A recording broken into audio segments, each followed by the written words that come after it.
Hello बच्चों, कैसे हो? आई होप आप सभी स्वस्थ होंगे, मस्त होंगे और जबरदस्त होंगे। आज मैं आपका अपना आयुष सर आप सभी को फिर से इस नीट विजन के बेहतरीन डिजिटल प्लेटफॉर्म पर स्वागत करता हूं। आज मैं आप सभी के सामने लेक्चर नंबर 5 लेकर के आया हूं, some basic concept of chemistry के। अब आपके मन में यह सवाल चल रहा होगा कि आज के लेक्चर में अपन क्या पढ़ने वाले हैं। आज के लेक्चर में जिस चीज का आपको बड़े दिन से इंतजार था कि सर आप इस चैप्टर में मूल कंसेप्ट कब पढ़ाओगे, वो समय आ चुका है आपके लिए। ये समय बहुत ही इंपॉर्टेंट है क्योंकि आज अपन मूल कॉन्सेप्ट के बारे में पढ़ने वाले हैं। तो आइए बिना समय को वेस्ट किए अपन डायरेक्ट टॉपिक पे आते हैं और चीजों को समझते हैं। अब ये जो वर्ड है मूल, ये मूल का क्या मतलब है? ये मूल वर्ड आया कहां से? ये मूल वर्ड को देने वाले जो साइंटिस्ट थे वो थे ऑस्टवर्ल्ड। इन 1896 ही गिव दिस टर्म मोल। अब ठीक है सर, मोल तो वर्ड दे दिया गया, लेकिन इस मोल का मतलब क्या होता है? मोल वर्ड क्या चीज को समझाने की कोशिश करता है हमें? तो ये जो वर्ड मोल है ना, इस वर्ड के थ्रू अपन नंबर्स को समझने का काम करते हैं। जैसे आप बाजार जाते होगे कभी फ्रूट्स खरीदने के लिए, बनाना खरीदने के लिए, तो आप बोलते हैं वो जो फ्रूट सेलर होता है उसको कि मुझे 1 डजन ऑफ बनाना चाहिए, या 2 डजन ऑफ बनाना चाहिए, या 4 डजन ऑफ बनाना चाहिए। तो जैसे ही आप सामने वालों को बोलते हो कि मुझे 1 डजन ऑफ बनाना चाहिए या 2 डजन ऑफ बनाना चाहिए, तो सामने वाले इस बात को समझ जाता है कि अगर आप 1 डजन बोले हो means you are talking about the number 12। Yes और no? You are talking about the number 12। अगर आप 2 डजन बनाना के बारे में बात करते हो तो वो सामने वाला आसानी से समझ जाता है, you are talking about the number 24। तो 24 के बारे में उसको कैसे पता चला? आपने कहा 2 डजन, और 1 डजन क्या चीज को रिप्रेजेंट करता है? 12 को। तो 2 डजन क्या चीज को रिप्रेजेंट करेगा? 2 इंटू 12 दैट इज 24। तो जिस तरीका से डजन जो है वो एक नंबर को रिप्रेजेंट कर रहा है, ठीक उसी तरीके से मोल भी एक ऐसा टर्म है जो नंबर को रिप्रेजेंट करने का काम करता है। अब सवाल उठता है वो कितना करेगा, कितना नंबर्स को रिप्रेजेंट करेगा, वो अभी अपन आगे आगे इस लेक्चर में देखेंगे। फिलहाल आपको क्या समझना है कि ये जो वर्ड मोल है, मोल क्या है? एक नंबर को रिप्रेजेंट करने वाला टर्म है। इसको देने वाले साइंटिस्ट कौन थे? ऑस्टवर्ल्ड थे। अब सवाल उठता है कि डायरेक्ट अपन नंबर्स क्यों नहीं बोल सकते सर? 100, 200, 400, 500 ये वर्ड क्यों नहीं यूज कर सकते आसानी से? ये वर्ड मोल का क्या जरूरत पड़ा इतना कि भाई अपने को ये वर्ड मोल का इस्तेमाल करना पड़ गया आने वाले समय में? तो इसके पीछे भी कारण है। अब कारण क्या है कि ठीक है अपन 100 200 हो तो बात चलो बोल भी दे एक बार को, लेकिन अगर 5 इंटू 10 टू दी पावर 22 है तो आप कितने बार बोलोगे यार? 5 इंटू 10 टू दी पावर 22 आप कितने बार बोलोगे? 6 इंटू 10 टू दी पावर 23। तो इतने बड़े बड़े नंबर्स के लिए आप कितने बार, कोई टर्म है क्या? 100 200 करोड़, कितना? भाई करोड़ भी 10 टू दी पावर 7 में जाकर के खत्म हो जाता है। आप बिलियन मिलियन ट्रिलियन कुछ भी लगा लो यार, आप इतने नंबर्स को अभी तक कोई नाम नहीं दिया गया था उस समय तक। तो इतने बड़े बड़े नंबर्स का यूज कहां आ रहा था? अब सवाल उठा सर अगर मान लो इतना नंबर का कोई चीज है तो उतना तो हमको कभी जरूरत भी नहीं पड़ेगा। कभी मार्केट में जाके थोड़ी बोलूंगा कि मुझे 6 into 10 to the power 23 number of apples दे दो। अगर मान लो मैं बोल भी दिया तो वो बेचारा लाएगा कहां से?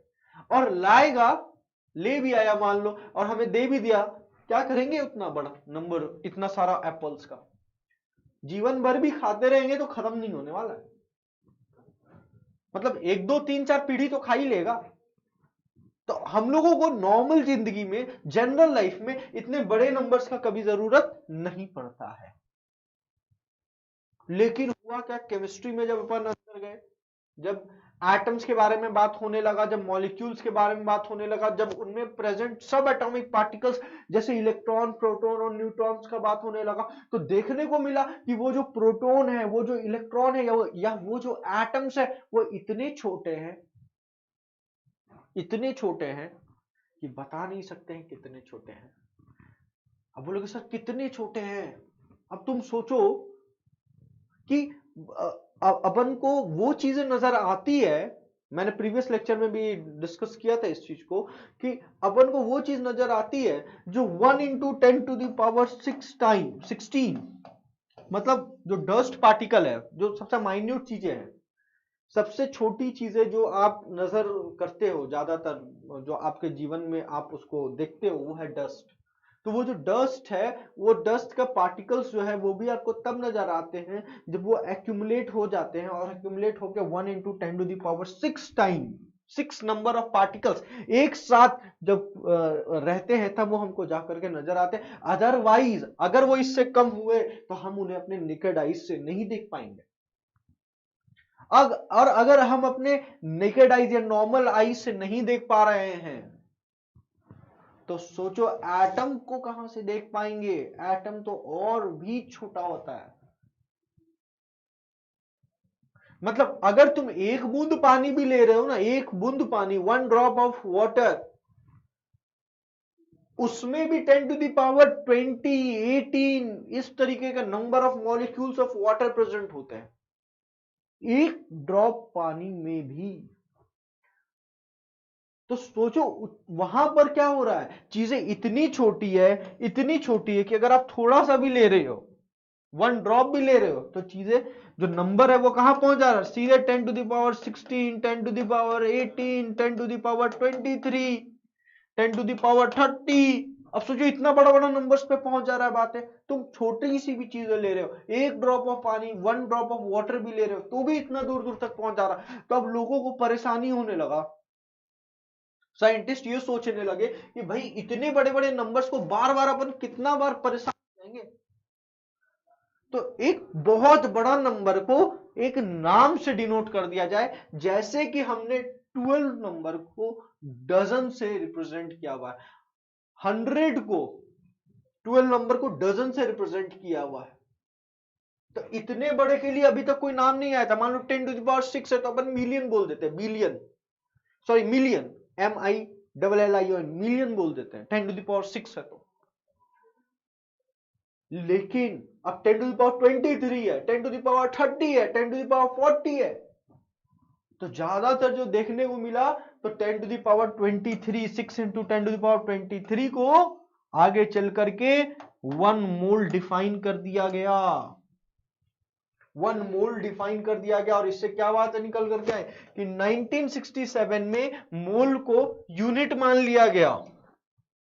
मोल को क्या मान लिया गया, यूनिट मान लिया गया, ताकि लार्ज नंबर्स को काउंट करने में सिंप्लिसिटी आ सके, आसानी से हम उन्हें समझ सके, आसानी से उन्हें कैलकुलेट कर सके, बार बार इतना बड़ा बड़ा नंबर लिखने की जरूरत ना हो। फिर क्या हुआ, अब जैसे ही हमने इसको एज अ यूनिट मान लिया, तो अब हमारे लिए चीजें आसान हो गई। मान लो कहीं पर 10 मोल्स है वाटर के, तो हम आसानी से बोल सकते हैं ना 10 मोल्स, तो हमारा आराम से सोच पाते हैं 10 मोल्स मतलब 10 इंटू 6 इंटू 10⁻23। हम 6 ले रहे हैं जनरली, ताकि चीजें थोड़ी सी आसान हो, अदरवाइज 6.023 होता है इसका एग्जैक्ट वैल्यू।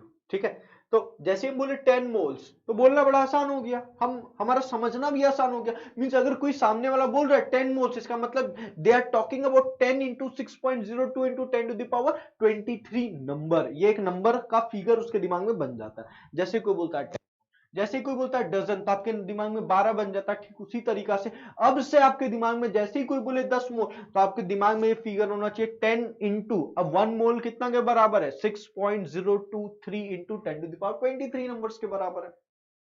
तो जैसे ही आज के बस से कोई 1 मोल बोलेगा, तो आपके दिमाग में फिगर क्या बनना चाहिए, 6.023 इंटू 10⁻23 का फिगर बन जाना चाहिए। तो आज के बाद से ये चीज आपके दिमाग में आ जाना चाहिए। अब सवाल उठता है, ठीक है सर आपने इसको नंबर से रिलेट कर दिया, क्या इसको और भी चीजों से रिलेट किया जा सकता है? कोई जरूरी थोड़ी है कि हमारे पास हमेशा नंबर्स दिया जाएगा काउंट करने के लिए मासेस के फॉर्म में, और हमको उसको नंबर से रिलेट करना है। तो क्या हम करने में सक्षम हैं? तो हां, करने में सक्षम होंगे। तो आइए देखते हैं कि मोल्स को कितने तरीका से अपन डिफाइन कर सकते हैं। तो सबसे पहला इन टर्म्स ऑफ मास है, तो मास के टर्म्स में कैसे डिफाइन कर सकते हैं, तो याद करो प्रीवियस लेक्चर, उसमें हमने कहा कि ग्राम एटॉमिक मास, किसी भी एलिमेंट का ग्राम एटॉमिक मास क्या चीज को बताता है कि 6.022 into 10 to the power 23 number of atoms का मास क्या है।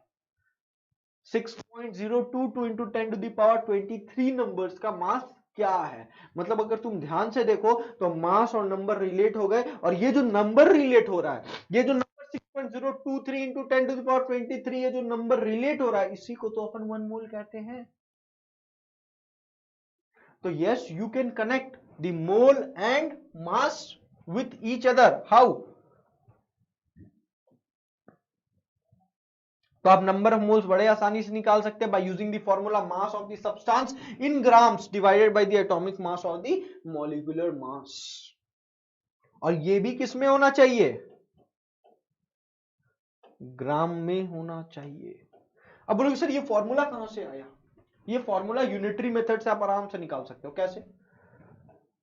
मान लो कोई एक एलिमेंट है A और इसका molecular mass atomic mass m है, और यहां पर G लिख दिया। Means you are talking about, जैसे ही मैंने m के बाद G लिखा, एटॉमिक मास के बाद G लिखा, means now you are not talking about the atomic mass, you are talking about the gram atomic mass. और आपको पता है कि m ग्राम का जो मास है ये mg नहीं है, ठीक है, डोंट कंफ्यूज कि यहां पर हम सर mg लिख रहे, mg नहीं है, m ग्राम जो मास है वो किसका मास है, किसका वजन है?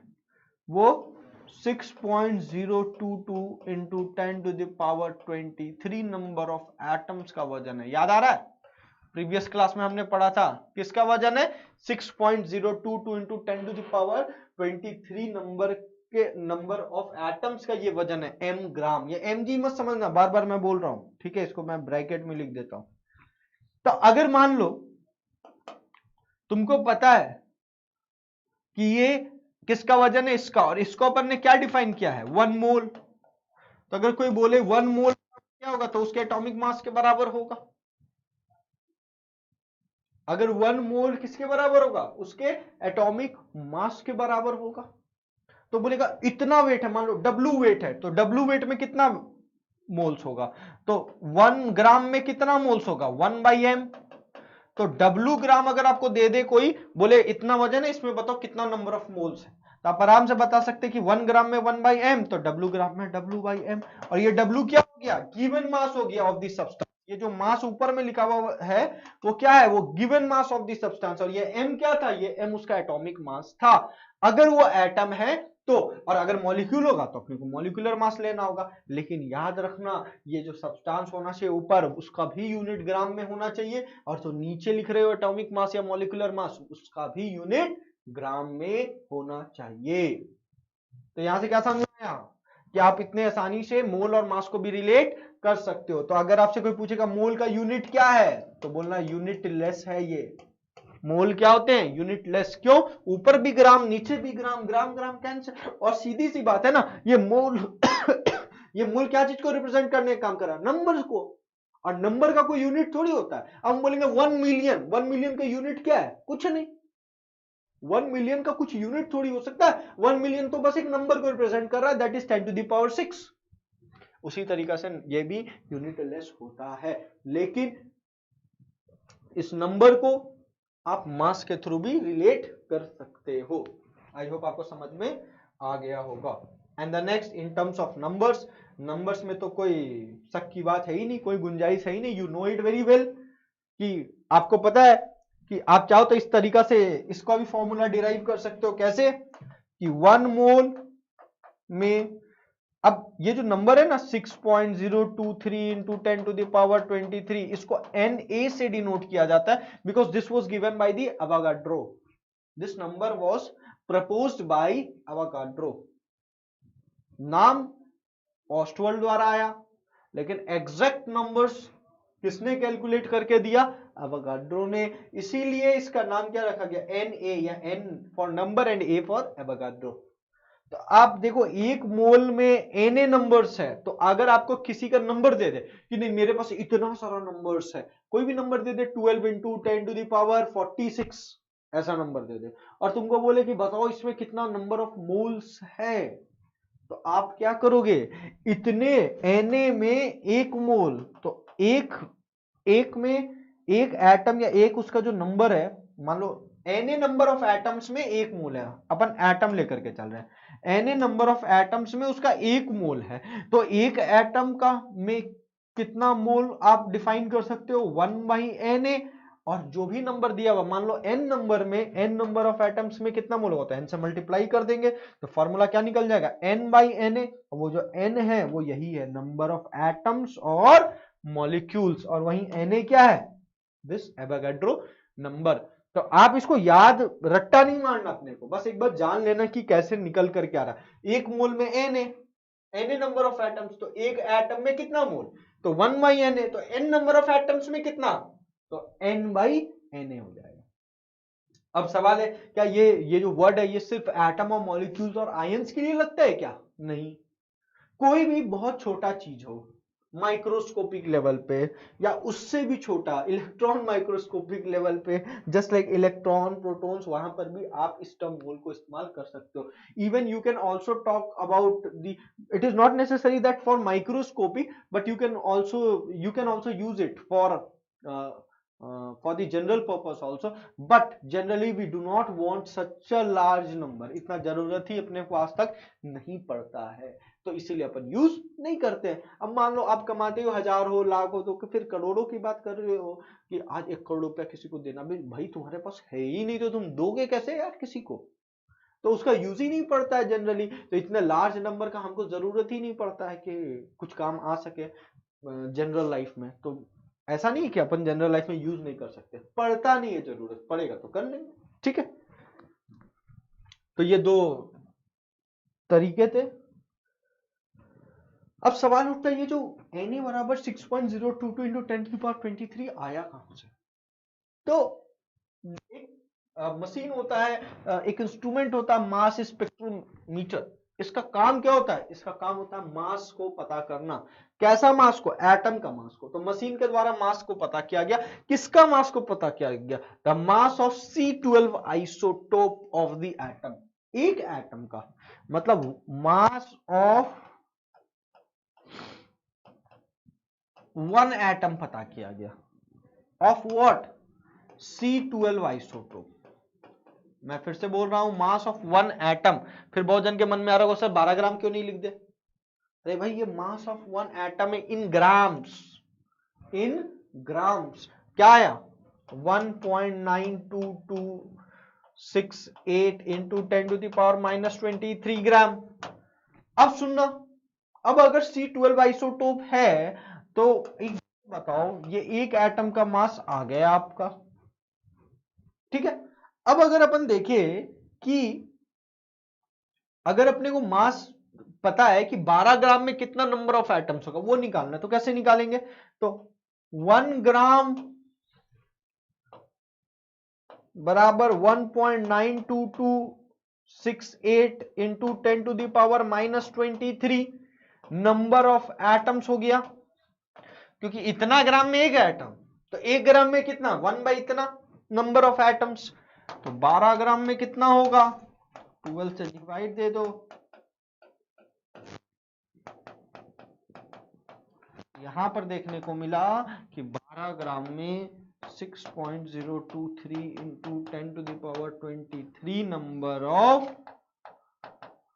एटम्स प्रेजेंट होते हैं। यहां से ये कंसेप्ट आया कि इसका जो 12 ग्राम है मतलब जो उसका एटॉमिक मास है उसके बाद अगर आप ग्राम लगा दो तो वो उस उतना मास में जो उसका संख्या होगा, उसका जो नंबर ऑफ एटम्स का वैल्यू होगा वो 6.023 इंटू 10⁻23 के बराबर होगा। यहां से उसने चीजों को समझा और उसने इस नंबर को वहां से अपन इसको क्या कहने लगे, एवोगाड्रो नंबर कहने लगे। तो आई होप आपको समझ में आ गया होगा कि एवोगाड्रो नंबर इसी के बराबर क्यों होता है, ठीक है बेटा। तो आइए आगे बढ़ते हैं नेक्स्ट, फॉर गैसेस। अब सवाल उठता है यार गैसेस का अगर आपसे हम पूछे कि मास क्या होता है, नहीं बता सकते हो बड़ा आसानी से, क्योंकि आप उसको वजन करोगे तो लगभग वो मासलेस ही नजर आता है हर केसेस में। तो इस केस में अपन फिर कैसे निकालेंगे नंबर ऑफ मोल्स? चलो सॉलिड है तो उसका मास पता चल गया, मास के थ्रू पता चल जाएगा, लिक्विड है तो मास के थ्रू पता चल जाएगा यार, और अगर नंबर पता है तो फिर आप आसानी से बता सकते हो। लेकिन मान लो गैसेस का हमको नंबर नहीं पता, मान लो नहीं पता, और मास निकालना बड़ा दिक्कतमय, और हमको उसका मोल्स पता करना है, फिर कैसे पता करेंगे? तो उसके लिए वहां तक पहुंचने से पहले मैं आपको कुछ चीजें बताना चाहूंगा। ये जो इक्वेशन आपको नजर आ रहा है that is PV is equals to nRT, एक आइडियल गैस इक्वेशन है जिसमें पी क्या है, प्रेशर है, वी क्या है, वॉल्यूम है, एन क्या है, नंबर ऑफ मोल्स है, आर क्या है, यूनिवर्सल गैसियस कांस्टेंट है, और टी क्या है, टेम्परेचर है। आप ध्यान से देखिए हर एक बॉक्सेस में कन्वर्जन फैक्टर भी लिखा हुआ है, तो मैं थोड़ा सा साइड हट जाता हूं, आप इसका स्क्रीनशॉट भी ले लेना, ठीक है? मैं साइड हट जाता हूं भाई, ले लो भाई स्क्रीनशॉट इसकी। अब स्क्रीनशॉट लेने से क्या फायदा हुआ, आपको एक कन्वर्जन फैक्टर भी समझ में आ रहा है, यहां पर आपको यहाँ कन्वर्जन फैक्टर्स भी देखने को मिल रहा है ना? तो ये कन्वर्जन फैक्टर्स आपको बहुत आगे चल करके हेल्प करने वाला है, ठीक है? तो यहां पर आपको बोलोगे सर इसका क्या काम पड़ने वाला है, तो इसके थ्रू आप मोल्स निकाल सकते हो। कैसे? अगर आपको प्रेशर पता है, वॉल्यूम पता है, आर का वैल्यू तो यहां पर दे दिया है। अब आर का वैल्यू जो है वो डिपेंड किस पे कर रहा है, आर का वैल्यू डिपेंड कर रहा है उसके यूनिट्स पे, कि अगर लीटर एटीएम होगा तो क्या यूनिट, क्या लेंगे आर का वैल्यू, अगर जूल पर मोल होगा तो क्या लेंगे, अगर कैलोरी होगा तो क्या लेंगे, ठीक है? तो ये किस पे डिपेंड कर रहा है, आर का वैल्यू प्रेशर, टेम्परेचर और वॉल्यूम के यूनिट्स पे डिपेंड करता है। आप अपने मन से एक फिक्स नहीं कर सकते हो कि नहीं हम हमेशा 8.314 ही लेंगे, ऐसा नहीं कर सकते हो, या हमेशा 0.821 ही लेंगे। आपको यह समझना होगा कि आखिरकार प्रेशर का यूनिट वहां पर क्या दिया हुआ है, वॉल्यूम का यूनिट क्या दिया हुआ है, टेम्परेचर का यूनिट क्या दिया हुआ है, और उसके बेसिस पे फिर आपको आर का वैल्यू लेना होता है, ठीक है? हो सकता है क्वेश्चन में डिग्री सेल्सियस दिया हो तो आप केल्विन में बदल पाए, और फ़ारेनहाइट दे दिया हो तो पहले उसको डिग्री सेल्सियस में कन्वर्ट करे और फिर केल्विन तक पहुंचे। अब बोलोगे सर केल्विन में पहुंचना क्यों जरूरी, फिर से मैं बोल रहा हूं यूनिट में देखो, टेम्परेचर हमेशा केल्विन में ही है, आर का वैल्यू चाहे कुछ भी हो, ठीक है? तो आपको इसका कन्वर्जन भी आना चाहिए, उसी तरीके से वॉल्यूम का कन्वर्जन भी आना चाहिए और प्रेशर का कन्वर्जन भी आना चाहिए। तो अगर सवाल में P दे दे, V दे दे, T दे दे, तो R तो हम अपने आप सोच ही लेंगे, और अगर R अपने आप सोच ही लिए तो आप आसानी से N का वैल्यू को भी कैलकुलेट वहां पर कर पाएंगे। तो number of moles in case of gases कैसे निकाला जा सकता है, by using this concept PV is equals to nRT। अब बोलोगे सर हम तो फॉर्मूला पढ़ते आ रहे, गिवन वॉल्यूम बाई 22.4, ये जनरली फॉर्मूला आप लोग पढ़ते हो, लेकिन अभी आपको समझ में आएगा वो फॉर्मूला का एक कंडीशन है, आप अगर वो कंडीशन है तो ही आप उसको अप्लाई कर सकते हो, नहीं है क्वेश्चन में प्रेशर दे दिया, वॉल्यूम दे दिया, टेम्परेचर दे दिया, तो फिर आपको ये बेसिक कंसेप्ट लगाना पड़ेगा PV is equals to nRT का, to determine the number of moles, otherwise आप नहीं पता कर पाएंगे। तो आइए आगे देखते हैं कुछ सवाल। If pressure is 82.1 atm, pressure आपको दे दिया, वॉल्यूम दे दिया, टेम्परेचर दे दिया, अब पूछा नंबर ऑफ मोल्स बताइए, तो क्या आप जो पढ़ते आ रहे हो ना वॉल्यूम बाई 22.4, सर डायरेक्ट तो वॉल्यूम दिया ही हुआ है, फॉर्मूला लगा देते, इतना मेहनत करने की क्या जरूरत, आप फॉर्मूला लगाओगे आपको -1 मिल जाएगा बेटा। क्यों? क्योंकि वो फॉर्मूला कुछ स्पेसिफिक कंडीशन में अप्लाइड होता है, और वो कंडीशंस आपको पता होना चाहिए और क्वेश्चन में वो मेंशन्ड होना चाहिए। और अगर नहीं लिखा हुआ है और प्रेशर और टेम्परेचर नहीं दिया हुआ, सिर्फ वॉल्यूम दिया हुआ है और कुछ भी नहीं दिया हुआ, तब हम ऑटोमेटिकली समझ सकते हैं कि हाँ वही कंडीशन पे ये चीज वैलिड होंगे, ठीक है? लेकिन कब, जब आपको प्रेशर का वैल्यू भी ना दिया हुआ हो, टेम्परेचर का वैल्यू भी ना दिया हुआ हो, तभी सोचेंगे। लेकिन अगर प्रेशर दे दिया, वॉल्यूम दे दिया, टेम्परेचर दे दिया, तो फिर ज्यादा दिमाग अपन नहीं लगाएंगे, ज्यादा लगाओगे तो -1 पाओगे, ठीक है? तो यहां पर क्या हो गया, प्रेशर आपको बेटा पता चल जा रहा है, प्रेशर क्या हो जा रहा है 82.1 atm, यहां से आपको वॉल्यूम के बारे में भी पता चल जा रहा है 0.1 लीटर, टेम्परेचर के बारे में भी पता चल गया 4 केल्विन। अब यहां पर अपन क्या कर सकते हैं, PV is equals to nRT का फॉर्मूला लगा सकते हैं। निकालना क्या अपने को, एन का वैल्यू मोल्स निकालना है, तो पी कितना हो गया 82.1 लीटर, सॉरी एटीएम। अब देखो, अब यहां पर एक चीज डिसाइड करना बड़ा इंपॉर्टेंट कि आर का वैल्यू क्या ले। तो आप प्रेशर का यूनिट देखिए, प्रेशर का यूनिट क्या है, एटीएम में। वॉल्यूम का यूनिट किस में, लीटर में। टेम्परेचर किस में, केल्विन में। तो आर का वैल्यू क्या हो जाएगा, क्या लेंगे बोलो बेटा, 0.0821, क्योंकि इसी का यूनिट है लीटर एटीएम पर मोल पर केल्विन, इसी का यूनिट है। तो अपन आर का वैल्यू क्या लेंगे, ये लेंगे। ठीक, अब आपके पास पी भी है, वी भी है, टी भी, आर है, पुट कर दो यहां पर, आंसर आ जाएगा। क्या आएगा आंसर,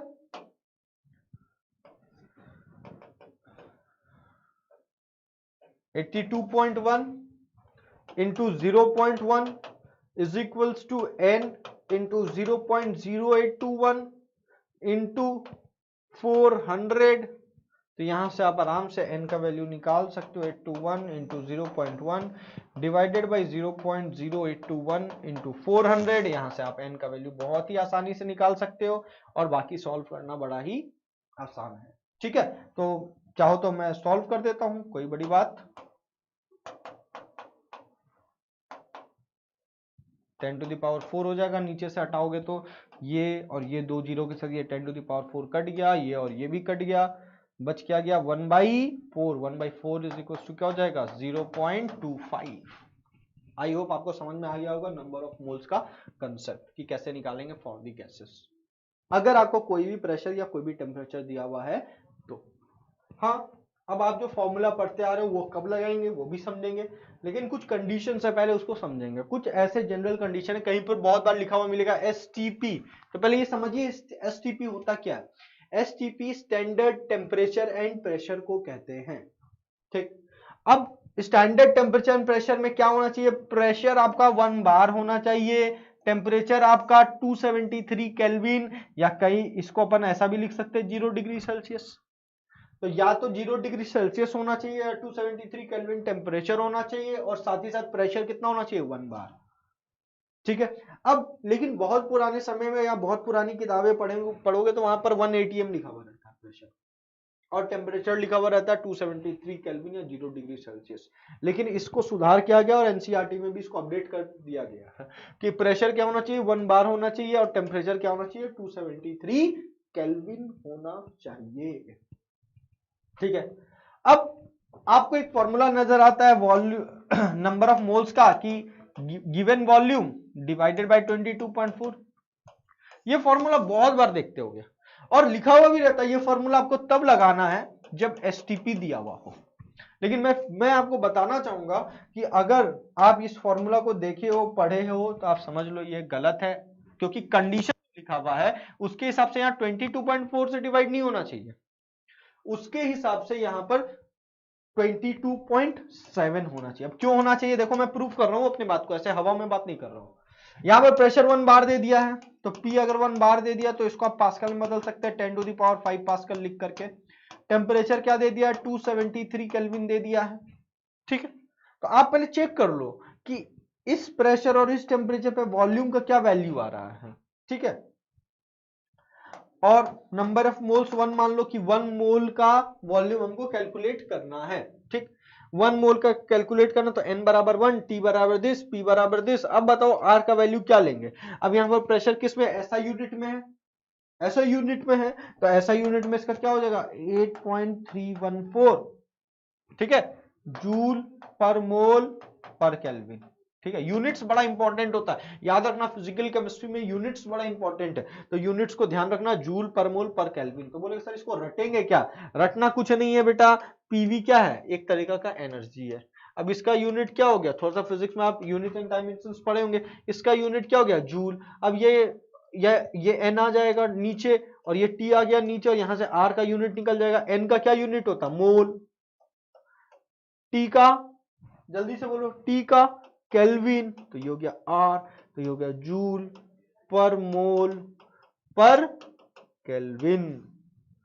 आ गया ना यूनिट, तो यूनिट को रटना नहीं है, यूनिट एंड डायमेंशन लगा करके आपको यूनिट्स निकाल करके देखना, और यूनिट्स के बेसिस पे ही आप वैल्यूज को पुट करेंगे, किसका, आर का।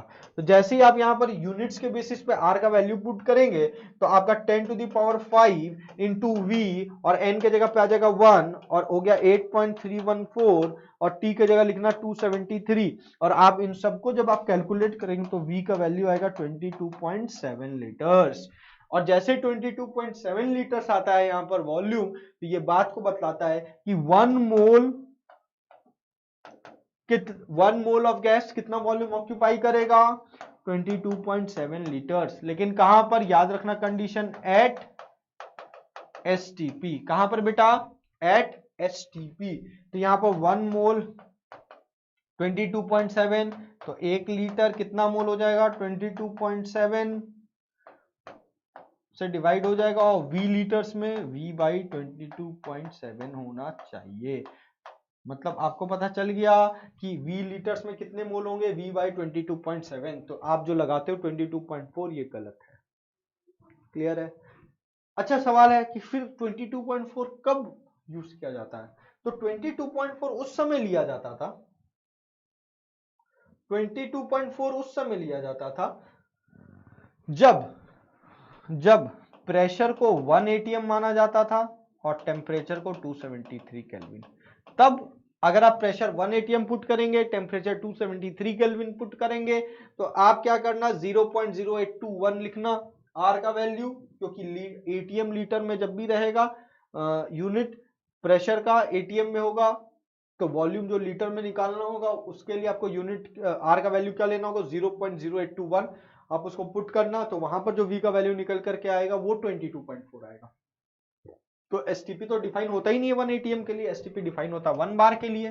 तो 1 बार के लिए क्या होगा, 22.7। लेकिन बहुत सारी किताबें और बहुत सारे, यहां तक कि एग्जाम्स में भी, आज के डेट में भी कॉम्पिटेटिव एग्जाम्स में भी 22.4 लीटर ही ले लिया जाता है। तो मैं आपको ये बताना चाहूंगा कि अगर ऑप्शन में, जबकि एनसीईआरटी इस चीज को सुधार कर चुका है, एनसीईआरटी में क्लियरली मेंशन, आप चैप्टर 5 देखो ना, गैसेस स्टेट, उसमें भी लिखा हुआ है 22.7 लीटर 1 बार प्रेशर और 273 केल्विन। हाइड्रोजन वाले चैप्टर में देखना, वहां पर भी इस चीज को मेंशन किया है। तो एनसीईआरटी में कई जगहों पर इस चीज को मेंशन उन्होंने किया है कि एसटीपी आखिरकार होता क्या है, 1 एटीएम नहीं होता है। ठीक है, इस चीज को अपने दिमाग से निकाल दीजिएगा। ठीक है। अब क्या होता है कि एग्जाम हॉल में अभी भी एग्जामिनेशन पेपर्स में, नीट हो चाहे जेई हो, बहुत सारे जगहों पर इवन वहां के भी जब तुम सॉल्व करोगे ना, तो वहां पर भी 22.4 के हिसाब से आंसर दे दिया जाता है। ठीक है, लेकिन याद रखिएगा, अगर ऑप्शन में 22.7 से रिलेटेड आंसर आता है और एक ऑप्शन है 22.7 वाला यूज करने पर आ रहा है, तो अपन उसको टिक करेंगे। हाँ, लेकिन अगर वहां कोई ऑप्शन ही नहीं है, वहां कोई ऑप्शन ही नहीं है 22.7 लीटर से रिलेटेड, सारा का सारा ऑप्शन 22.4 से है, और या तो वो ना ही 22.7 से ना ही 22.4 से है, तो अपन 22.4 वाले आंसर को ही टिक करके आएंगे। और अगर दोनों आ गया तो अपन किसको टिक करेंगे, 22.7 लीटर लेकर के जो आंसर आ रहा होगा उसी को टिक करेंगे। तो याद रखिएगा, यहां से कंसेप्ट निकल के आया कि नंबर ऑफ मोल्स क्या हो जाएगा, गिवन वॉल्यूम बाय 22.7। लेकिन ये फॉर्मूला कब लगाएंगे, कंडीशन होना चाहिए एट एसटीपी। क्लियर, हर जगह ये फॉर्मूला नहीं लगाएंगे। हाँ, अब होता क्या, बहुत बार आपको एक टर्म देखने को मिलता है एनटीपी। ये टर्म कुछ होता नहीं है, ये लोग अपने आप डिफाइन कर दिए, पता नहीं कैसे। ठीक है, अपने आप डिफाइन कर दिए, तो ऐसा नाम का कोई टर्म मैं नहीं मानता हूं। ठीक है, लेकिन हाँ जनरली लोग किताब में यूज करते हैं, तो एनटीपी के जगह पे 22.4 लीटर्स को ले लेते हैं। ठीक है, लेकिन एक्चुअली में अगर मेरे से पूछो तो ऐसा टर्म कहीं पर भी एनसीईआरटी में डिफाइन नहीं है, कहीं पर भी। आप कोई भी क्वेश्चन उठा करके देख लो, कहीं पर भी एनटीपी वर्ड डिफाइंड नहीं है, हर जगह पर एसटीपी की वर्ड यूज किया गया है एनसीईआरटी में। तो हाँ, एक इंपॉर्टेंट टर्म है जो कि वैल्यूएबल है, जो कि अपना एक महत्व रखता है, that is standard ambient temperature and pressure, जिसको एसएटीपी कहते हैं। एसटीपी नहीं, क्या कहते हैं बेटा, SATP, standard ambient temperature and pressure. अब इसका डिफाइन कैसे किया गया, प्रेशर 1 बार होगा, प्रेशर क्या होगा 1 बार, और टेम्परेचर क्या होगा 298 केल्विन। एसएटीपी में प्रेशर 1 बार, टेम्परेचर होगा 298 केल्विन। और अगर ये दोनों कंडीशन फुलफिल्ड है तो इसको अपन क्या कहेंगे, SATP। हाँ, आप चाहो तो आपका ये होमवर्क रहेगा घर से, आप यहाँ पर वॉल्यूम कैलकुलेट कर लो by using the formula PV is equals to nRT for 1 mole of gas. अगर 1 मोल ऑफ गैस का लिए निकालना है तो प्रेशर आपको दे दिया गया है, आर का वैल्यू तुम आराम से निकाल सकते हो कि प्रेशर अगर बार में है तो तुम इसको क्या करोगे, पास्कल में कन्वर्ट करोगे। 10 टू द पावर 5 पास्कल और 10 टू द पावर 5 पास्कल अगर तुम लिख रहे हो तो पास्कल क्या एक ऐसा यूनिट है, तो आपका जो आर का वैल्यू होगा वो भी जूल में होगा, दैट इज 8.314। तो आर का वैल्यू भी आपको दिया हुआ है 8.314, टेम्परेचर भी दे दिया 298 केल्विन।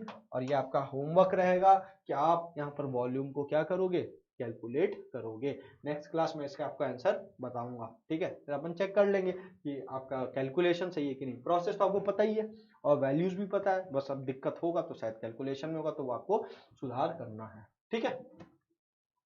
तो ये हो गया standard ambient temperature and pressure.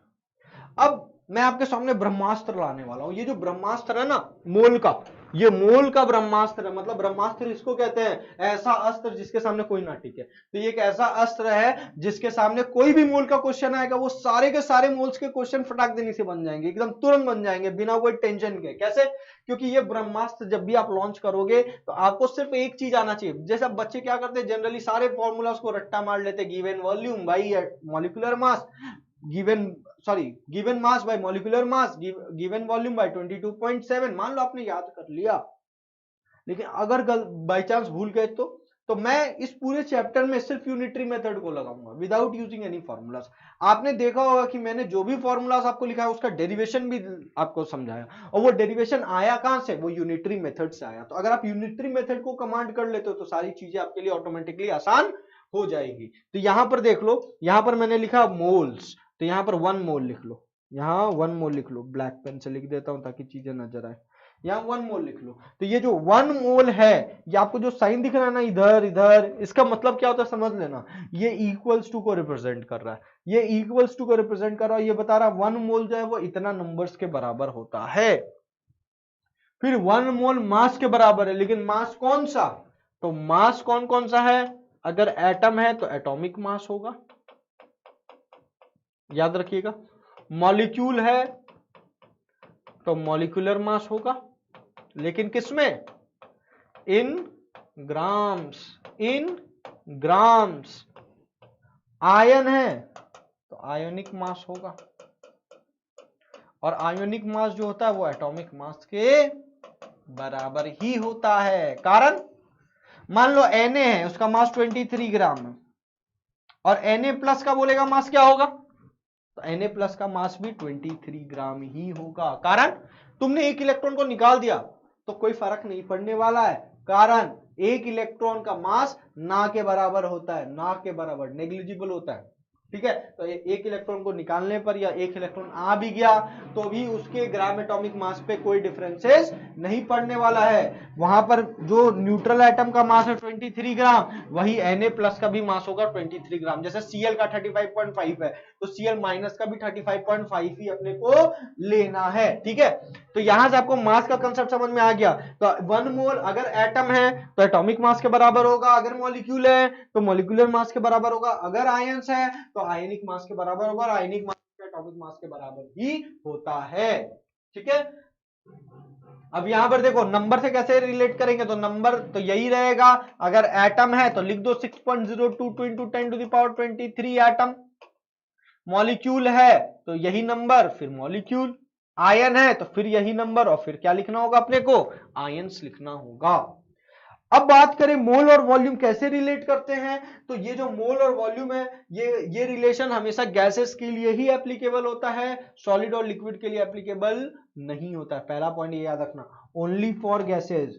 बहुत बार क्या होता है, बच्चे 22.7 लीटर लिख लेते हैं, कंडीशंस याद ही नहीं रखते, तो अगर मान लो सॉलिड का वॉल्यूम दे दिया, वहां पर भी लगा दिए, और वहां लगा दिए तो -1 आ गया, एक ऑप्शन वैसा मिल जाता है आपको एग्जाम में। तो अपने को ये कंडीशन भी याद रखना है कि ये जो वॉल्यूम का कंसेप्ट है ना, only for gases, not for solid and liquid.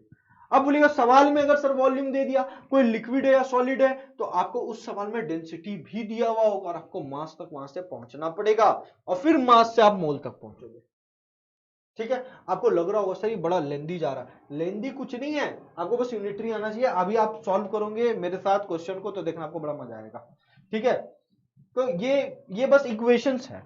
अब आप चाहो तो नंबर और मास को भी डायरेक्टली रिलेट कर सकते हो। मान लो आपको नंबर दे दिया है और आपसे डायरेक्ट मास का एक्सपेक्टेशन करा, मोल नहीं, तो आप क्यों इतना लंबा जाओगे, पहले नंबर से मोल और फिर मोल से मास, इतना लंबा जाने की जरूरत नहीं, डायरेक्ट आप इसको भी रिलेट कर सकते हो कि 6.022 into 10 to the power 23 number of atoms present होंगे उसके एटॉमिक मास में, 6.022 into 10 to the power 23 number of molecules present होंगे उसके मॉलिक्यूलर मास में, वो भी किसमें होना चाहिए, इन ग्राम्स। तो ये सारे रिलेशंस हैं, इसको आपको दिमाग में एक बार फिट कर लेना है, 2 बार लिख लेना, चीजें आपके दिमाग में फिट हो जाएगी। तो आइए आगे बढ़ते हैं, सवाल की तरफ बढ़ते हैं। Calculation of number of atoms and molecules. अगर सवाल में दे दिया है if weight of the substance in gram, आपको सब्सटेंस का वेट दे दिया गया है किसमें, ग्राम्स में, और आपसे क्या पूछ रहा है, नंबर, मैंने पहले लिख दिया number of atoms and molecules निकालने के। ठीक है, तो आप यहां पर देखो आपको क्या चीज दिया हुआ है, वेट दिया हुआ है, किसका दिया हुआ है, H2SO4 का दिया हुआ है। कितना वेट दिया हुआ है, 49 ग्राम्स। ठीक है, अगर ग्राम्स में नहीं हो तो ग्राम्स में कन्वर्ट करेंगे, फिर उसके बाद सवाल लगाएंगे। ठीक है, अब यहां पर उसका मॉलिक्यूलर वेट भी आपको दे दिया गया 98 ग्राम। बहुत बार क्या होता है सवाल में मॉलिक्यूलर वेट नहीं दिया हुआ होता, आपको खुद निकालना पड़ता है। तो आपको 1 से लेकर 30 तक का तो मॉलिक्यूलर वेट पता होना चाहिए, तभी आप आराम से निकाल सकते हो। मान लो H2SO4 का हमको मॉलिक्यूलर वेट निकालना, तो कैसे निकालेंगे, 2 into 1 प्लस सल्फर का निकालना 32 प्लस 4 into 16, ऐसे करके निकालोगे तो 98 ग्राम आ जाएगा। अब देखो यहां पर कैसे बनाना है, तो आपको मॉलिक्यूलर वेट दे दिया है, तो आपको क्या निकालना है, नंबर ऑफ एटम्स भी निकालना है, नंबर ऑफ मॉलिक्यूल्स भी निकालना है। तो आप एक बात बताओ कि उसके मॉलिक्यूलर वेट में, मॉलिक्यूलर वेट के बराबर कौन होता है, मॉलिक्यूलर वेट के बराबर होता है, और आपको नंबर्स निकालना, तो आप क्या लिखोगे, direct 6.022 into 20 into 10 to the power 23। तो ये कितना के बराबर होगा, इसको हम लोग Na लिख ले, बड़ा आसान हो जाएगा। तो 98 ग्राम्स में Na नंबर ऑफ मॉलिक्यूल्स होंगे। अब यहां मॉलिक्यूल्स क्यों लिख रहे हैं, क्योंकि आपके पास मॉलिक्यूलर वेट है, H2SO4 क्या है, मॉलिक्यूल है। तो 1 ग्राम में कितना होगा, Na/98। तो 49 ग्राम्स में कितना होगा, 49 इंटू Na/98 मॉलिक्यूल्स। मैंने कुछ नहीं किया, यूनिटरी लगाया भाई। 100 का दाम इतना, तो 50 का कितना, तो 100 का मान लो 200 रुपया है, तो तुमसे पूछेगा कोई 50 पेन का दाम कितना होगा, तो 100 पेन का दाम 200 रुपया, तो एक पेन का दाम 2 रुपया, 50 पेन का दाम 2 से फिर मल्टीप्लाई करो, तो वही तो कर रहे हैं। 98 में इतना मॉलिक्यूल्स, तो 1 ग्राम में Na/98, पहले डिवाइड दिए, फिर अपन क्या करते हैं, मल्टीप्लाई करते हैं। 49 ग्राम में कितना, तो 49 को इधर भी मल्टीप्लाई कर दिए। सिंपल यूनिटरी मेथड इस्तेमाल करेंगे पूरे चैप्टर में। तो यहां से क्या पता चल गया, नंबर ऑफ मॉलिक्यूल्स पता चल गया, लेकिन हमको अभी और भी निकालना, नंबर ऑफ एटम्स। तो नंबर ऑफ एटम्स कितना है, तो तुम यहां पर देखो 1 मॉलिक्यूल में कितने नंबर ऑफ एटम्स है, 1 मॉलिक्यूल में, 1 मॉलिक्यूल में कितने हैं, तो गिनो। 1 मॉलिक्यूल में 2 हाइड्रोजन, 1 सल्फर, 4 ऑक्सीजन, तो 4 ऑक्सीजन और 2 हाइड्रोजन 6 और 1 सल्फर 7, तो एक मॉलिक्यूल में 7 एटम्स है। तो बताइए इतने मॉलिक्यूल्स में कितने होंगे, तो इसको काट लो ना भाई, ये 2 हो जाएगा, तो कितना हो गया, 0.5 Na मॉलिक्यूल्स में कितने होंगे, तो 7 into 0.5 into Na number of atoms होंगे। तो यहां से आपको एटम्स के बारे में भी पता चल गया। बहुत बार सवाल क्या होता है, पूछता है कि हाइड्रोजन एटम्स कितने हैं, तो वहां पर देखो एक मॉलिक्यूल में 7 एटम्स तो टोटल थे ना। अगर तुमसे सिर्फ हाइड्रोजन एटम पूछ रहा होता तो क्या बोलते, एक मॉलिक्यूल में 2 हाइड्रोजन एटम, तो इतना मॉलिक्यूल में कितना होगा, 2 इंटू 0.5 इंटू Na। अब होता सल्फर के बारे में पूछ रहा होता तो हम लोग बोलते 1 मॉलिक्यूल में एक सल्फर एटम, तो इतना मॉलिक्यूल्स में कितना होगा, तो 0.5 इंटू Na इंटू 1 हो जाएगा।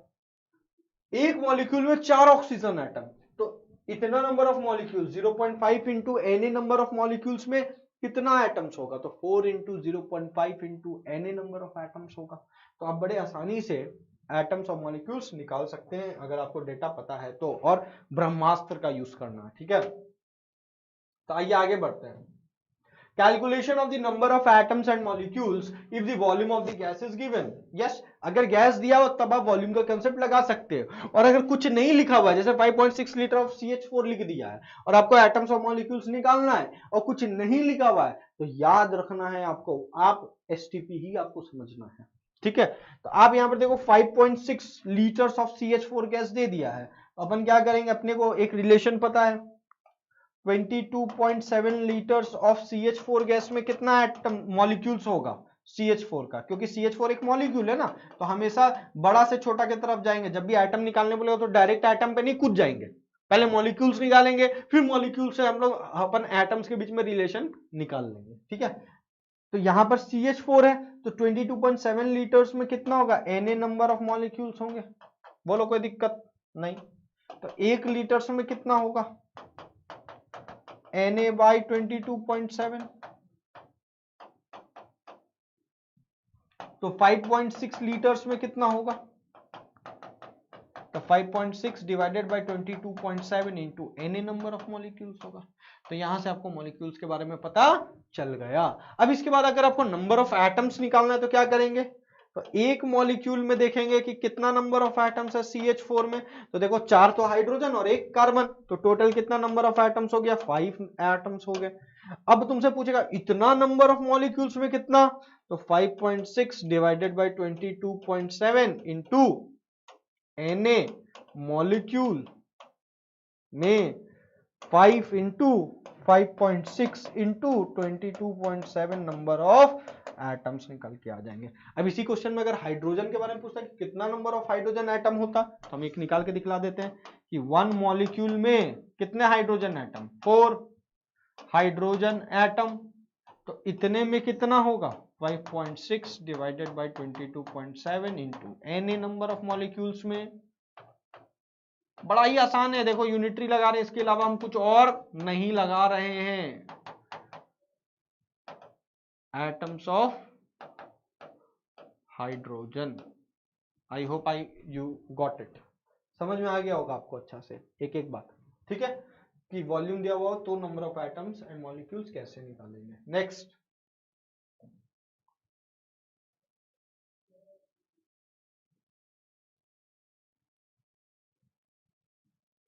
सॉरी, अब इसके बाद जो क्वेश्चन है, ये क्वेश्चन थोड़ा सा मजेदार है, मतलब ये बेसिक तरीका से तो है ही, लेकिन थोड़ा सा इसमें दिमाग लगाने वाला है कि how many molecules of nitrogen are present in 1.336 liters of air if the volume of the content in air is 80%। ठीक है, तब कैसे निकालेंगे, अब सुनो, यहां पर आपको नाइट्रोजन का नंबर ऑफ मॉलिक्यूल्स निकालना है और वॉल्यूम किसका दिया हुआ, एयर का। कैसे निकालोगे, सोचो जरा। अब नाइट्रोजन कहां पर प्रेजेंट है, एयर के अंदर ही तो प्रेजेंट है, और इसमें बोल दिया है कि एयर में नाइट्रोजन कितना है 80%। तो मान लीजिए अगर मैं बोलूं कि एयर जो है वो 1 लीटर, ऐसे समझो कि एयर जो है वो 100 लीटर जगह को ऑक्यूपाई कर रहा है, एयर जो है वो 100 जगह लीटर को ऑक्यूपाई कर रहा है, तो उस एयर के 100 लीटर में नाइट्रोजन कितना जगह को ऑक्यूपाई करेगा, तो आप आसानी से बता सकते हो 80% के हिसाब से 80 लीटर्स को नाइट्रोजन ऑक्यूपाई कर रहा होगा उस 100 लीटर ऑफ एयर में। तो ठीक उसी तरीका से यहां पर भी आपके एयर का वॉल्यूम दे दिया है, तो वॉल्यूम ऑफ एयर कितना दिया हुआ है आपको, वॉल्यूम ऑफ एयर अगर आप देखो तो 1.136 लीटर्स दिया हुआ है। ठीक, ये तो वॉल्यूम ऑफ एयर हो गया, लेकिन अगर आपको तो मॉलिक्यूल्स किसका निकालना है, नाइट्रोजन का निकालना है भाई, मॉलिक्यूल्स किसका निकालना, नाइट्रोजन का। तो मॉलिक्यूल्स का जब नंबर नाइट्रोजन का निकालना है तो अपन को वॉल्यूम भी किसका चाहिए होगा, नाइट्रोजन का चाहिए होगा। तो यहां से अपन वॉल्यूम ऑफ नाइट्रोजन निकाल सकते हैं, कैसे, वॉल्यूम ऑफ नाइट्रोजन कितना हो जाएगा 80% of the volume of air. अब बोलेंगे सर ये कैसे लिखे हो, ये अकॉर्डिंग टू क्वेश्चन, यहां पर लिखा था volume content of what, volume content in air of what, of nitrogen is 80%। ठीक है, अब यहां पर क्वेश्चन में मैंने एनटीपी जानबूझ करके यूज किया क्योंकि बहुत सारे किताबों में एनटीपी लिख देता है, तो लिख तो देता है एनटीपी, लेकिन याद रखिएगा इस एनटीपी का मतलब एसटीपी ही समझना है आपको, ये ज्यादा सही है। एनटीपी टर्म जनरली यूज आपको नहीं करना है, सामने वाला करे तो आप उसके भावनाओं को समझ ले, ठीक है, उसमें कोई दिक्कत की बात नहीं है, लेकिन आपको आगे से यूज नहीं करना है, ठीक है। आपको एनटीपी के जगह पे क्या यूज करना है, वर्ड एसटीपी, ठीक है। तो 80% में क्या हो जाएगा, परसेंट को हटाएंगे तो divided by 100 into volume of air, volume of air कितना है 1.136, ये आ गया आपका वॉल्यूम ऑफ नाइट्रोजन। अब बात है एनटीपी एसटीपी की, तो एसटीपी पे अपन क्या लेते हैं पता है ना आपको, नंबर ऑफ मोल्स कैसे निकालते हैं, number of moles volume of gas divided by 22.7, तो वॉल्यूम ऑफ गैस कितना है 80/100 इंटू 1.136 डिवाइडेड बाय 22.7, सॉल्व करोगे तो ये हो जाएगा 1, ये हो जाएगा 2, ये हो जाएगा 0, ये हो गया 4, ये हो गया 5, ठीक, 4/10 0.4 मोल्स आ गया। अब ये तो मोल्स निकला है, आपको क्या निकालना है, नंबर ऑफ मॉलिक्यूल्स। तो आपको पता है 1 मोल में Na नंबर ऑफ मॉलिक्यूल्स होते हैं और 0.4 मोल्स में 0.4 into Na number of molecules होते हैं। अगर आप चाहो तो डायरेक्ट भी निकाल सकते थे, कैसे 22.7 में कितना, एक और मेथड बता रहा हूं, मेथड नंबर 2, या तो आप मोल्स के थ्रू भी जा सकते हो, और एक शॉर्टकट में कैसे जाओगे, डायरेक्ट इक्वेट कर दो, तो यहां से आपको क्या मिल जाएगा डायरेक्ट इक्वेट करने पर कि 22.7 लीटर्स में Na नंबर ऑफ मॉलिक्यूल्स, तो 1 लीटर में Na/22.7 मॉलिक्यूल्स, तो बताओ 80 इंटू 1.136 लीटर्स में कितना, Na/22.7 इंटू 80/100 इंटू 1.136, ठीक है, यहां पर कितना हो जाएगा डिवाइडेड बाय 22.7, और आप इसके बाद अगर सॉल्व करोगे तो आपका आंसर निकल करके आ जाएगा। This is the all concept about the thing, ठीक है, complete concept about the thing. आप दोनों तरीका से इसको निकाल सकते हो। आगे बढ़ते हैं, next, density of Hg liquid. Hg liquid का आपको डेंसिटी दे दिया। अब देखो यहां पर एचजी लिक्विड है, डेंसिटी दे दिया, how many moles of Hg are present in 1 litre of metal, मतलब आपको यहां पर क्या दे रहा है, वॉल्यूम दे रहा है 1 लीटर, किसका, मेटल का। अब एक बात बताओ, वॉल्यूम का कंसेप्ट लगता कहां पर है, मैंने आपको बार बार बोला है कि वॉल्यूम का कंसेप्ट लगेगा कहां पर, गैसेस के केस में लगेगा। वॉल्यूम का कंसेप्ट कहां पर लगेगा, गैसेस के केस में लगेगा। अब वॉल्यूम का कंसेप्ट अगर गैसेस के केस में लग रहा है तो आप यहां पर वो कंसेप्ट नहीं लगा सकते कि वॉल्यूम बाय 22.7, तो अपने को क्या करना पड़ेगा, मास पहले निकालना पड़ेगा। अब यहां पर सवाल में देखो डेंसिटी दे दिया गया, डेंसिटी कितना दे दिया गया 13.6 ग्राम पर सेंटीमीटर क्यूब, और आपको क्या दे दिया गया, वॉल्यूम भी दे दिया गया 1 लीटर। तो आप इसको लिख सकते हो 10⁻³ सेंटीमीटर क्यूब, बोलो कोई दिक्कत, 10⁻³ centimetre cube, 1 litre of 1 litre को आप कन्वर्ट कर सकते हो सेंटीमीटर क्यूब में कि दैट इज 10⁻³ सेंटीमीटर क्यूब। तो आपको पता है रो इज इक्वल्स टू क्या होता है, मास बाई वॉल्यूम, याद करो मैंने प्रीवियस क्लास में बताया डेंसिटी। तो मास निकालना है, वॉल्यूम पता है, ठीक है, और डेंसिटी कितना है 13.6 ग्राम पर सेंटीमीटर क्यूब, मास बाई 10⁻³, इसको मल्टीप्लाई कर दो तो 13600 ग्राम निकल के आ जाएगा मास। अब आपका मास निकल करके आ गया, अब कुछ नहीं बचता इस क्वेश्चन में, नंबर ऑफ मोल्स निकालना है। तो आपको पता है इसका मॉलिक्यूलर मास कितना है 200, तो 200 ग्राम बराबर 1 मोल, तो 1 ग्राम बराबर कितना मोल होगा 1/200 मोल होगा। तो एक बात बताओ कि 13600 ग्राम कितना मोल के बराबर होगा, 13600 डिवाइडेड बाई 200 मोल्स के बराबर होगा। तो आंसर क्या आ जाएगा 68 मोल्स। तो आप बड़े ही आसानी से निकाल सकते हो। ये क्वेश्चन देने का मेरा तात्पर्य क्या था, मेन ये था कि अगर वॉल्यूम दे दे किसी सॉलिड या लिक्विड का तो आप डायरेक्ट नहीं लगा देना वॉल्यूम डिवाइडेड बाय 22.7। एक ऑप्शन ऐसा भी रहता है कॉम्पिटेटिव एग्जाम में फंस जाओगे, जब भी सॉलिड या लिक्विड का केस आए और वॉल्यूम दिया हुआ हो तो डेंसिटी भी दिया हुआ होगा, और डेंसिटी दिया हुआ है तो उसके साथ आप पहले मास को निकालो और फिर मोल्स तक पहुंचो। बहुत बार क्या होता है जल्दी हड़बड़ी बनाने के चक्कर में डायरेक्ट बच्चे लगा देते हैं, वहां पर फंसने के चांसेस बढ़ जाते हैं। अब अपन जो नेक्स्ट देखने वाले हैं वो देखेंगे बैलेंसिंग ऑफ केमिकल इक्वेशन। ये भी बड़ा इंपॉर्टेंट है, आगे मोल कॉन्सेप्ट के टाइप्स ऑफ क्वेश्चंस में कूदने से पहले अपन को बैलेंसिंग को समझना बड़ा ही इंपॉर्टेंट है कि किसी भी केमिकल इक्वेशन को बैलेंस कैसे किया जाए। तो आप बचपन से बैलेंसिंग करते हुए आ रहे हो केमिकल इक्वेशन का, लेकिन वो जो आप बैलेंसिंग करो वो हिट एंड ट्रायल मेथड लगाते हो, कभी कुछ पॉइंट पुट करे, कभी कोई वैल्यू पुट करे और फिर इक्वेट करते हो। जनरली तो बैलेंसिंग आप ऐसे ही करते हो, लेकिन मैं आपको बताना चाहूंगा कि जनरली जो आप ऐसे बैलेंसिंग करते हो उस बैलेंसिंग में हो सकता है कि बहुत बार ऐसा टिपिकल क्वेश्चन आ जाए कि आपको बैलेंसिंग करने में हालत खराब हो जाए। तो उस पर्टिकुलर कंडीशन में मैं आपको एक तरीका बता रहा हूं how to balance the chemical equation in a very easy way. ठीक है, तो आइए इस तरीका का क्वेश्चन में, अब जैसे ये क्वेश्चन है इसमें आप बहुत ही आसानी से बैलेंसिंग कर दोगे। कारण क्या, यहाँ 2 है यहाँ 2 लिख दो, यहाँ 6 है यहाँ 3 लिख दो। अब यहाँ पर ऑक्सीजन कितना हो गया 2 2 4 और यहाँ हो गया 3, तो यहाँ 7/2 लिख दो। बड़ा आसानी से आप बैलेंस कर दिए हीट एंड ट्रायल मेथड से। तो जहां हीट एंड ट्रायल मेथड बड़े आसानी से लग जा रहा है वहां पर लगा लो, जो आपको सामने में नजर आ रहा है। अब वहां पर अगर आप मेरा मेथड अप्लाई करोगे तो वो थोड़ा सा आपको कष्ट देगा, ठीक है। लेकिन बहुत सारे क्वेश्चंस ऐसे होते हैं जहां पर आपका ये कंसेप्ट नहीं लग पाता है।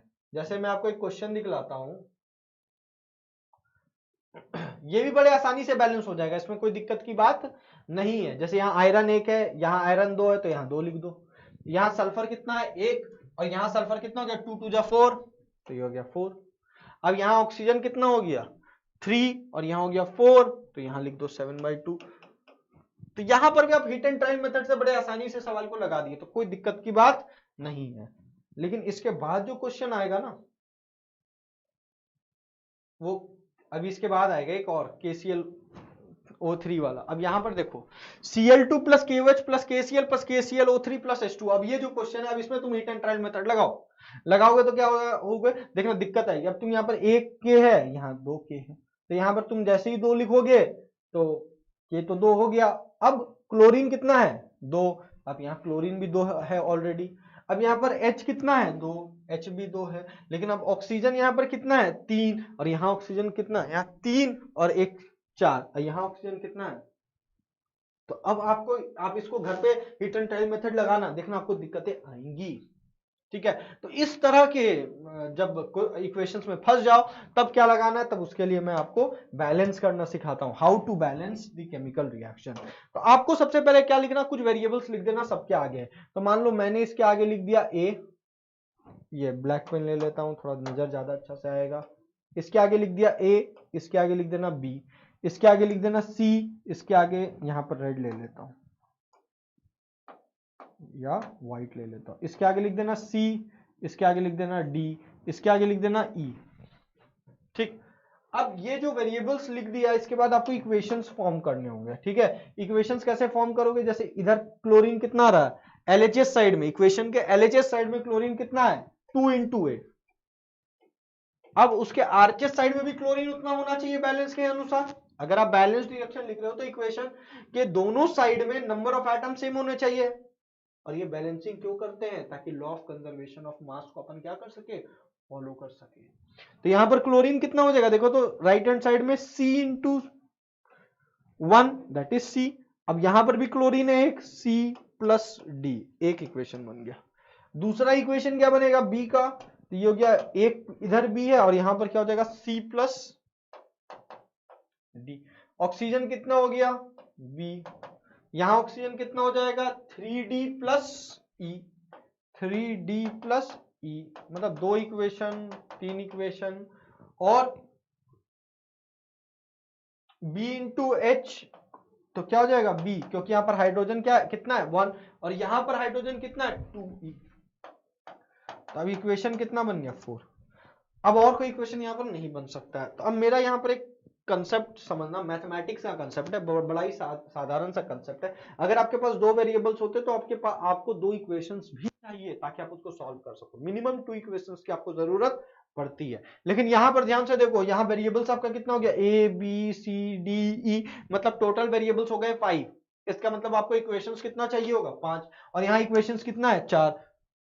फिर आपके मन में सवाल आएगा, सर इसको सॉल्व कैसे करेंगे?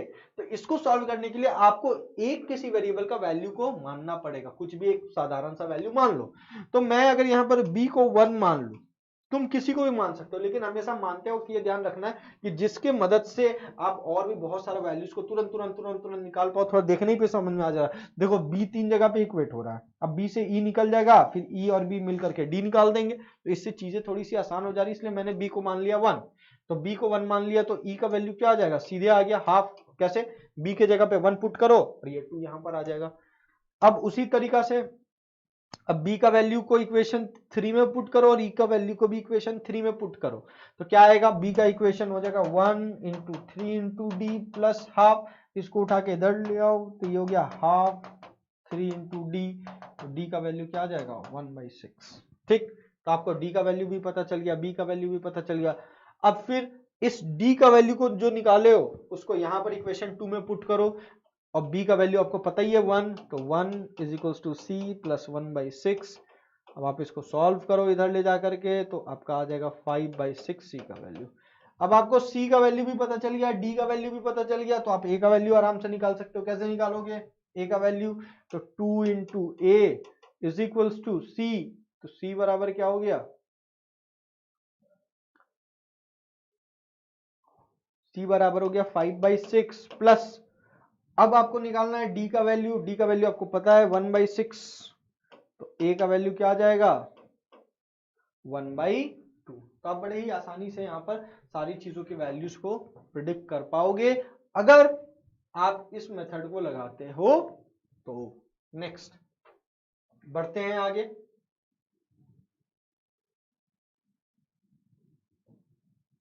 एप्लीकेशन ऑफ मोल कंसेप्ट, यहां पर अपन क्या सीखेंगे, मोल कंसेप्ट। जैसे आपने मोल पढ़ा, तो मोल कंसेप्ट का मेन एप्लीकेशन होता है केमिकल रिएक्शंस में। लेकिन पहले आपको समझना होगा कि किसी केमिकल रिएक्शन को देख करके आप मोल्स के बारे में क्या क्या प्रेडिक्शन कर सकते हैं। तो आप ध्यान से देखो, इस n के आगे कुछ नहीं है। तो मैं एक बात बोलूंगा, केमिकल इक्वेशन में जैसे होता है ना आम जीवन में कि जिसका कोई नहीं है उसका भगवान होता है, उसी तरीके से केमिकल रिएक्शंस में क्या होगा, केमिकल रिएक्शंस में जिसके आगे कुछ नहीं होगा ना, उसके आगे 1 होगा। तो जिसका कोई नहीं उसका क्या है, यहाँ पर 1 है, तो यहाँ पर क्या है 1, इसके आगे क्या हो गया 3, इसके आगे हो गया 2। अब इसको रीड करना पहले सीखेंगे in terms of moles, in terms of, अब मोल से अगर आप कनेक्ट कर दोगे तो फिर मॉलिक्यूल से भी कनेक्ट कर पाओगे, फिर आप मास से भी कनेक्ट कर सकते हो, और अगर गैस है तो आप वॉल्यूम से भी कनेक्ट कर सकते हो चीजों को। तो आप देखो, इसको कहते हैं स्टोइकियोमेट्रिक कोएफिशिएंट, मतलब जो बैलेंस करने के बाद जो नंबर्स आप लिखते हो ना किसी केमिकल रिएक्शन में, उसको स्टोइकियोमेट्रिक कोएफिशिएंट कहते हैं। तो यहाँ पर क्या लिखा हुआ 1, यहाँ पर क्या लिखा हुआ 3, उधर क्या लिखा हुआ है 2, तो यहाँ पर क्या हो जाएगा, अपन क्या लिख सकते हैं,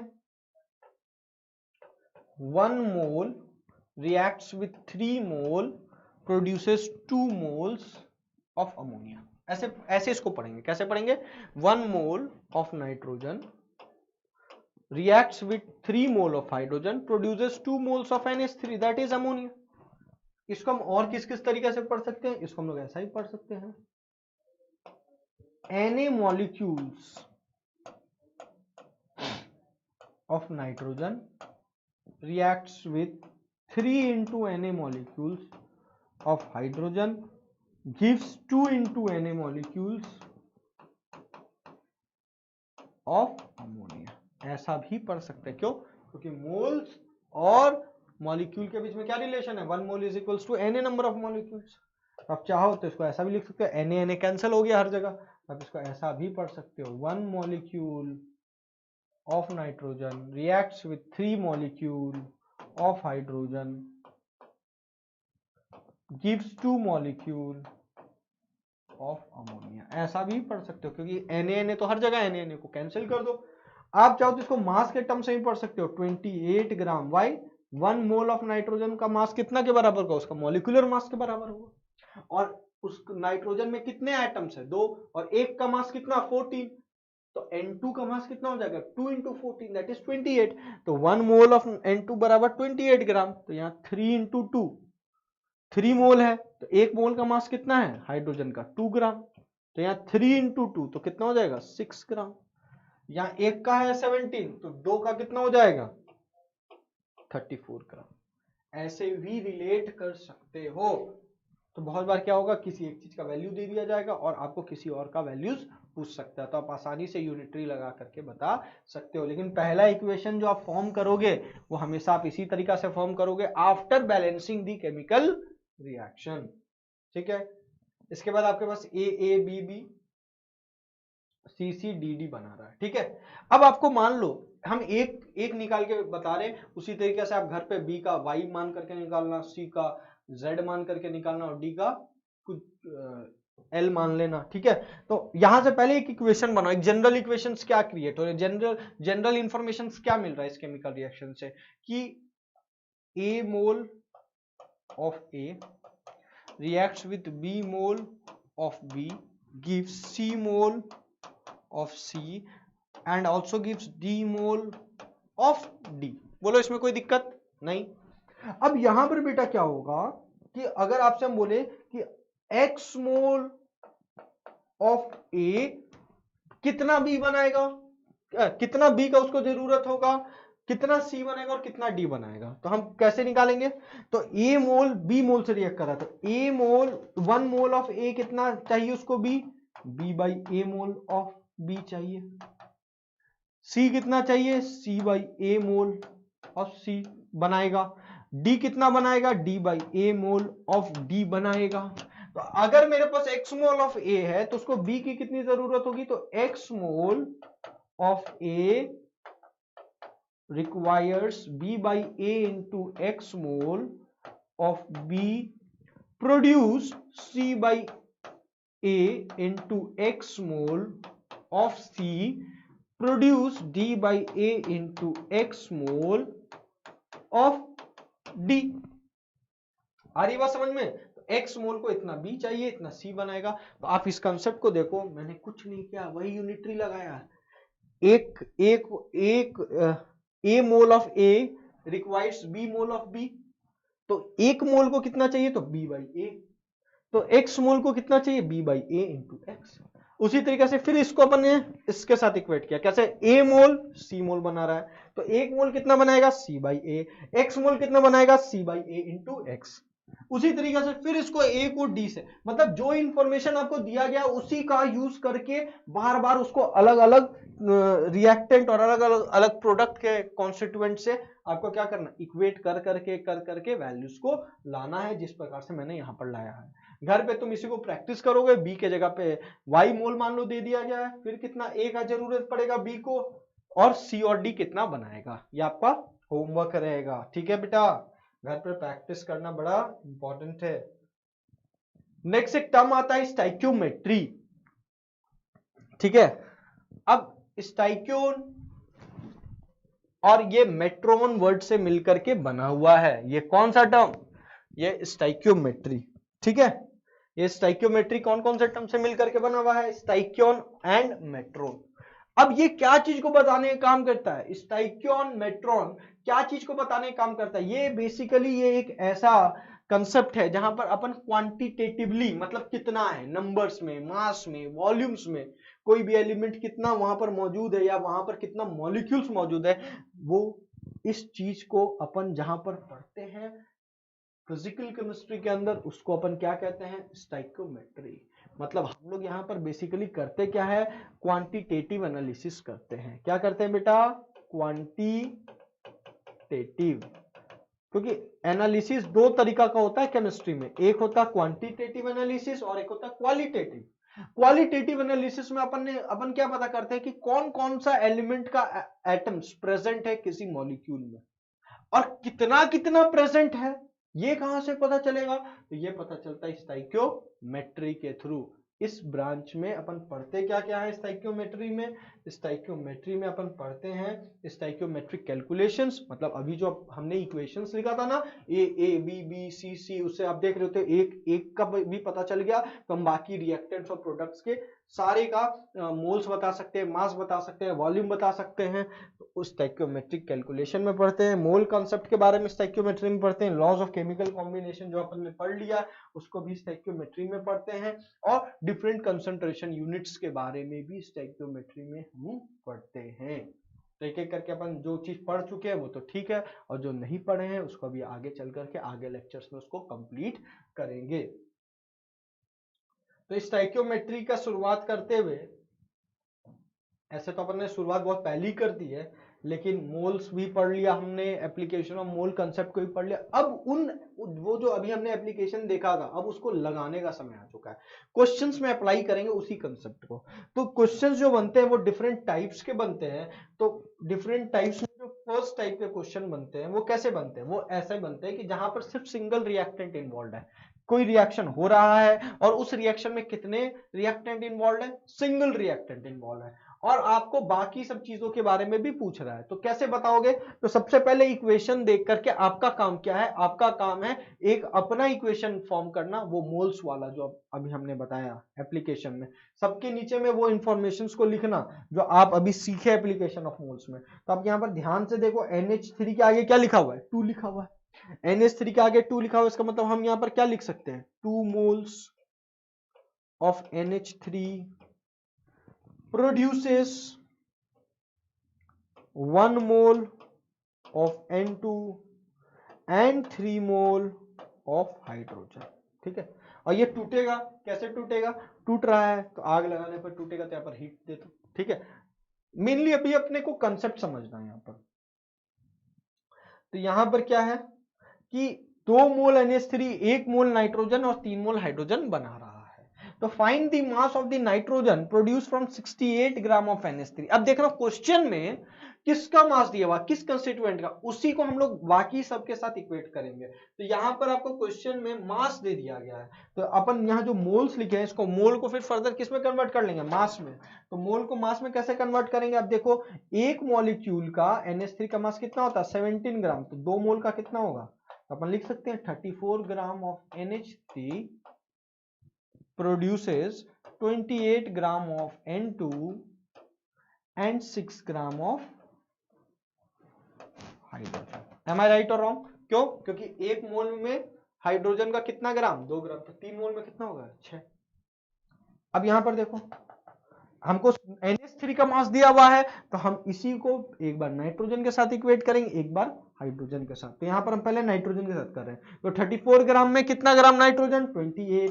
तो 1 ग्राम NH3 में 28 by 34 gram of nitrogen produce होगा।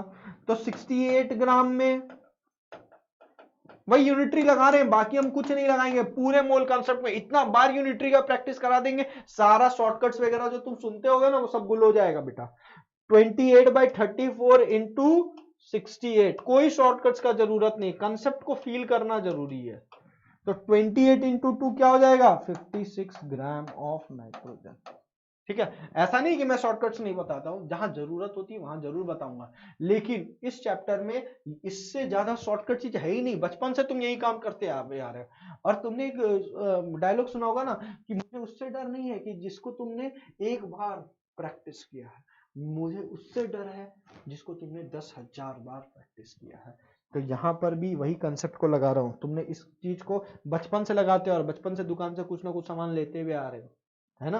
तो आप इस कंसेप्ट को लगाओगे बड़े ही आसानी से कि इतना में इतना, तो एक में कितना, तो 68 में कितना। उसी तरीके से हाइड्रोजन का भी निकाल लेंगे। कैसे? 34 ग्राम 6 ग्राम, तो 1 ग्राम 6 by 34 gram of hydrogen produce करेगा, तो 68 ग्राम कितना करेगा? 6 by 34 into 68 gram of hydrogen produce करेगा। ये कैंसिल हो जाएगा और ये बन जाएगा 12 ग्राम ऑफ हाइड्रोजन। इसी के साथ आपको समझ में आ गया कि किस तरीका से हम लोग बाकी चीजों को निकाल सकते हैं, और भी डिफरेंट टाइप्स ऑफ क्वेश्चंस देखेंगे आने वाले लेक्चर्स में। तो इसी के साथ आज की क्लास समाप्त होती है। धन्यवाद। और बने रहे, लगे रहे, जोरदारिता के साथ तैयारी करते रहे। आपको नीट विजन पे इतना भरोसा होना चाहिए कि अपन एक से एक चीज आपके लिए लेकर के आ रहे हैं। तो लाइक करें, सब्सक्राइब करें और शेयर करें। ठीक है।